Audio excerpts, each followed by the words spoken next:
or welcome back to my YouTube channel. අද මම ගෙනාවේ morning style vlog එකක්. වගේම මේ වීඩියෝ එක තමයි මම දැනට අප්ලෝඩ් කරපු වීඩියෝ එක. මම community post එකක් දැම්මා ඔයාලගෙන් අහලා දිග වීඩියෝස් වලට කැමතිද කියලා. ඉතින් ගොඩක් අය vote කරලා තිබුණා දිග වීඩියෝස් වලට කැමතිද කියලා.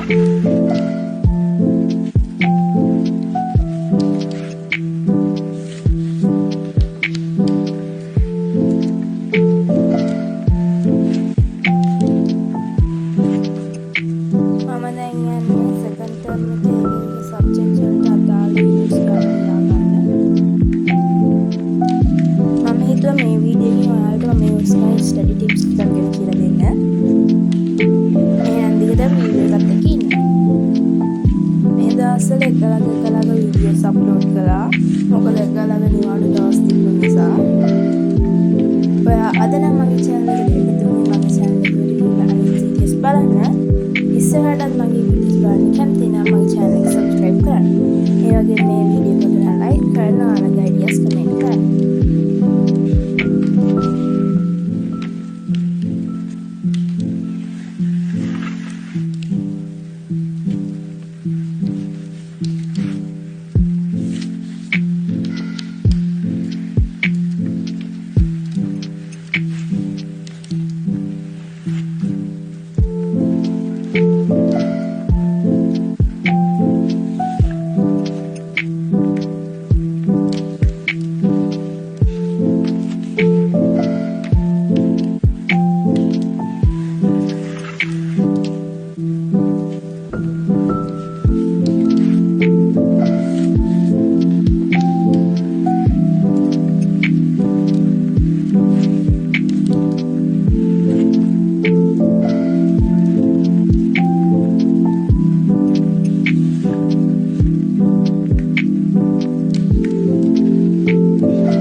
දැන් මගේ ෆස්ට් ස්ටඩි සෙෂන් එක පටන් ගත්තා.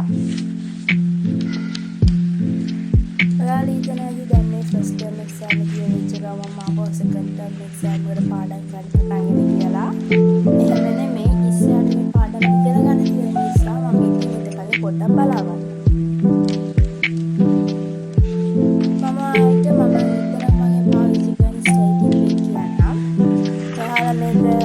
එක්සෑම් වල කලින් දවස් වගේ try කරලා බලන්න.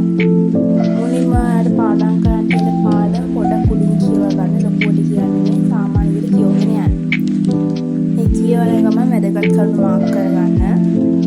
ඊට පස්සේ දෙවෙනි කාරණා ටිකක් අවබෝධයෙන් යුතුව ඒ පාඩම කියව ගන්න. දැන් වාට මේ පාඩම් වෙලා තියෙන්නේ. ඊට පස්සේ පොත බලලා ප්‍රශ්න හදන්න. අනිවාර්යෙන් ඒ කියලා ඉගෙන ප්‍රශ්න. ඊට පස්සේ ඒවට මතකයෙන් උත්තර ලියන්න. මේ ක්‍රමයෙන් ඔයා පාඩම් කරපු දේවල් ගොඩක් මතක හිටිනවා. මමත් මේක තමයි හැම සැරේම පාවිච්චි කරන ටිප් එක. විශේෂයෙන්ම grade 6, 7, 8, 9 වලට තමයි මේ ටිප් එක ගොඩක්ම වටින්නේ. දෙවෙනි ටිප් එක තමයි පාඩම් කරන්න පටන් ගන්න කලින් පොඩි ප්ලෑන් එකක් හදාගන්න. ඔයා එදා දවසට ස්ටඩි කරන්නේ මොනවද? මම මේලා ඉඳන් මේ සබ්ජෙක්ට් එක පාඩම් කරනවා. මේ වගේ පොඩි ප්ලෑන් එකක් හදාගන්න. past papers, model papers, හරි ක්ලාස් එකකින් දීපු papers හරි තියනවා නම් ඒවා කරලා යන්න. මොකද ඒ ප්‍රශ්න වලට ගොඩක් ඉන්න තියෙන නිසා.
ස්ටඩි ටිප්ස් මම යූස් කරන්නේ.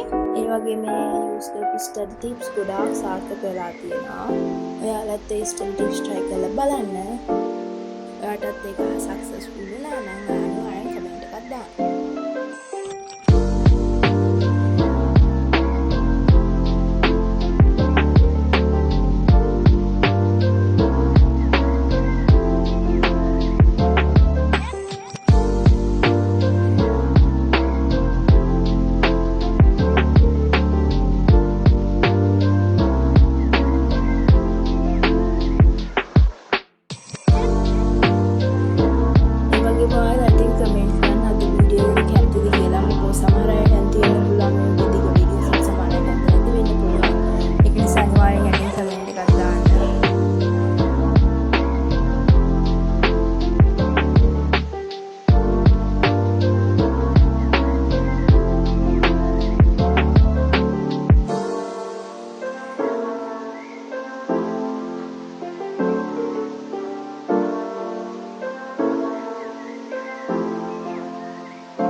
Kata dari